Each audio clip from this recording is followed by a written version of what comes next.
अध्यक्ष महोदय, मत्स्य विकास मंत्र्यांनी जरा माझं ऐकून घ्यावं, कालच्यासारखं नको। मी तुम्ही निवेदन केलं त्याच्याबद्दल मी बोलतोच, परंतु आपण माझ्याकडे 2014 साली शेवटच्या टप्प्यामध्ये कॅबिनेट मंत्रीपद आलं होतं, बस 2.5-3-4 महिन्याकरता आलं होतं।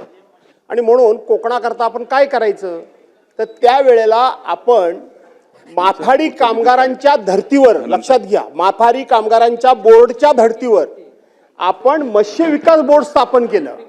का केलं, तर आपण आता सांगितल्याप्रमाणे 1 जून, आपण 23 जुलै बोललात, माझं लक्ष होतं, पण माझ्या माहितीप्रमाणे 1 जून ते 1 ऑगस्ट असेल तर बघा तुम्ही, कन्फर्म करा, परंतु 1 जून ते 1 जुलै आपण मासेमारी बंद करतो।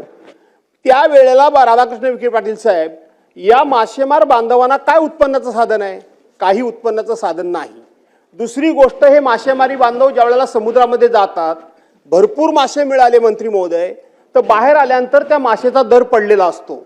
कमी मासे मिळाले तर दर वाढतो, तो त्या मधल्या दलालाला दर मिळतो। ह्या मासेमारी व्यवसाय करणाऱ्या लोकांना फार काही मिळत नाही।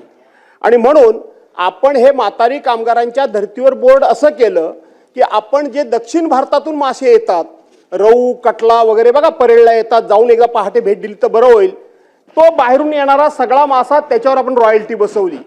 पंचतारांकित हॉटेलला बासा वगैरे असले काहीतरी मासे येतात बघा, त्याला आपण रॉयल्टी बसवली आणि ती रॉयल्टी सरकारी मत्स्य विकास बोर्डाच्या माध्यमातून वसूल करून ती मच्छीमारांना देण्याचा कायद्यामध्ये तरतूद केली। नुसतं वरवर घोषणा किंवा आपण असं काही केलं नाही, तर कायद्यामध्ये तरतूद केली। आणि दुसरी गोष्ट, मच्छीमार बोर्डाची मुंबईमध्ये कुठेही जागा नाही, कुठेही नाही। ते एकदा समुद्रात गेले की 8-10 दिवसांनाच आतमध्ये असतात, आजारी पडले, उलटी, खोकला, ताप आला, त्यांना काही डॉक्टर जायची सोय नाही। ती बोट ज्यावेळेला किनाऱ्याला येते त्यावेळेला कोण आजारी असतो त्याला किनाऱ्यावरच ठेवतात आणि बाकीचे मासेमारी करणारे ते तांडेल बिंडेल जे काय असतात, खलाशी वगैरे, ते निघून जातात। आणि म्हणून आपल्याकडे त्या ठिकाणी भाजीपाला मार्केट करता म्हणून नवीन इमारत वाडी बंदरला त्या काळामध्ये होत होती, मी 2014चं सांगतोय। त्यातला एक फ्लोर आपण ह्या मत्स्य विकासाकरता कायद्यामध्ये आणि त्या बोर्डाबरोबर चर्चा करून सरकारी नियम म्हणून आपण त्या ठिकाणी ठेवलाय।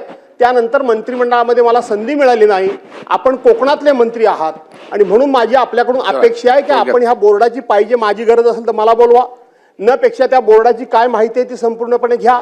त्याचबरोबर त्या भाजीपाला इमारतीमध्ये जागा जर तुमच्या कारकिर्दीमध्ये आता ते बांधून झाले की मला माहित नाही, परंतु झाला असेल तर एक फ्लोर त्याच्याकरता ठेवला होता, तो ताब्यात घ्या।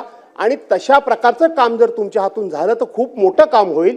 आणि म्हणून या निवेदनाच्या निमित्तानं माझी सूचना आहे, या बोर्डाचा पुनरुज्जीवन आपण करणार का? मंत्री महोदय, नंतर पॉइंट ऑफ व्ह्यू नंतर।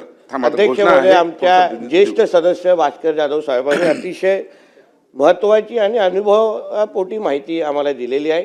त्यांच्या नेहमी चांगल्या सूचना असतात अध्यक्ष महोदय, त्यांना वाटत असेल की मी त्यांचं ऐकत नाही, असं नाही अध्यक्ष महोदय। आणि त्यांचाही टोन आदित्यजी बाजूला असते तर वेगळा असतो आणि नसते तर वेगळा असतो।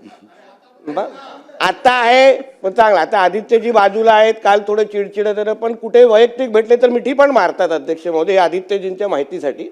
पण तरी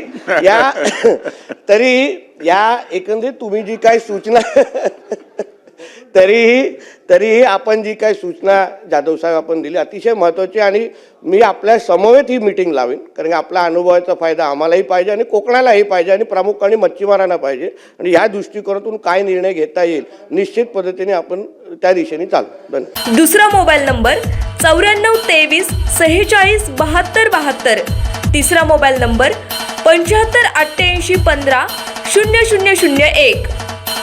वेबसाईट आहे sgavkari.com, मेल आयडी आहे akl gavkari@gmail.com।